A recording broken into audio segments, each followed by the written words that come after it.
রিদওয়ান আহমেদ, আপনি লিখেছেন, আমি ওয়াসওয়াসার কারণে অনেক সমস্যায় ভুগছি, এর সমাধান কি?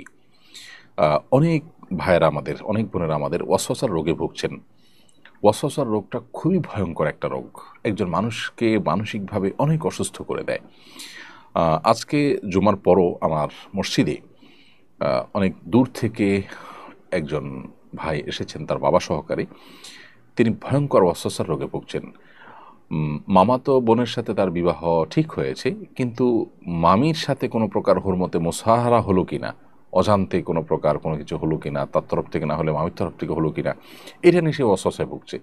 তো এই জাতীয় ওয়াসওয়াসার কারণে দেখা যায় যে দাম্পত্য জীবনে কলহ, ইবাদত বন্দেগীতে মনোযোগিতা কমে যাওয়া, নানাবিধ সমস্যা সৃষ্টি হয়।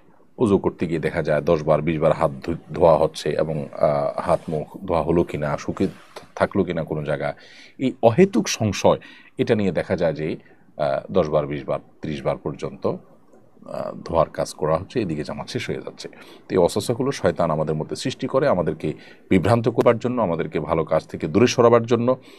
এগুলোর জন্য দুটি করণীয় আমাদের আছে। প্রথমত, ভালো কোনো মানসিক ডাক্তার আমরা দেখাতে পারি, বিশেষ করে দিনদার যদি মানসিক ডাক্তার হয় তাহলে ভালো হয়। যদিও সাইকোলজির এই জগতে বেশিরভাগই আপনার সেকুলারিজমের দাপট এবং দৌরাত্ম্য অনেক বেশি। দিনমুখী যারা আছেন তাদের এই সেক্টরে এগিয়ে আসা উচিত, কারণ এখন গোটা পৃথিবীতেই মানুষের যে সমস্ত সমস্যাগুলো দিন দিন বেড়ে চলেছে, এর মধ্যে সাইকোলজিক্যাল সমস্যা অনেক বেশি।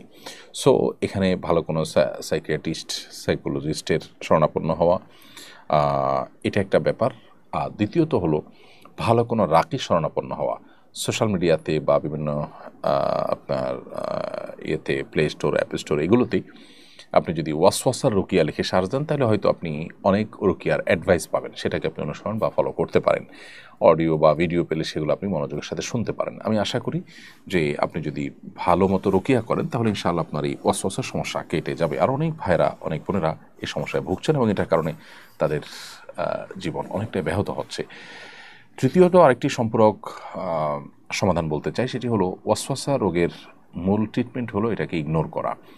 যিনি ওয়াসওয়াসা রোগে ভুগছেন তার এটা বোঝা উচিত এটা শয়তান আমাকে পেরেশান করবার জন্য করছে, অতএব এটাকে আমলে নেওয়া মানে হলো শয়তানের কাজটাকে ত্বরান্বিত করা এবং সহজতর করা।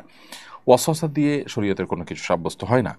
সো আমাকে 3 বার হাত ধোয়ার কথা নবী সাল্লাল্লাহু আলাইহি ওয়াসাল্লাম নির্দেশ করেছেন ওযুর জন্য, আমি 3 বার হাত ধোবো, এরপরে শুকনা আছে কিনা এটা আমার দায় নেই, এটা রাসূল আকরাম সাল্লাল্লাহু আলাইহি ওয়াসাল্লামের বিষয়। পেশাব করার পর অহেতুক ওয়াসওয়াসা যে ফোঁটা আসলো কিনা, আরও আরেকটা ফোঁটা বের হলো কিনা, এগুলো দূর করবার জন্য নবী সাল্লাল্লাহু আলাইহি ওয়াসাল্লাম নিজে বলেছেন যে ভেজা হাত আপনার পাক কাপড়ের উপর দিয়ে মারার জন্য, যাতে করে কোনো প্রকার ওয়াসওয়াসার কারণে আপনি পেরেশান হওয়ার সুযোগই না থাকে। কারণ আপনি দেখবেন যে সব পানির ফোঁটা, আমি তো পানি একটু আগে মেরেছি, অত এগুলো পানির ফোঁটা। সো কোনো কিছু উজু করতে গিয়ে একটু পানি দেখলাম, আর এটা পেশাব বের হলো কিনা, এটা নিয়ে আমি অহেতুক পেরেশানিতে পড়ে গেলাম, আবার কাপড় পাল্টাপাল্টিতে চলে গেলাম, এদিকে জামাত শেষ হয়ে গেল।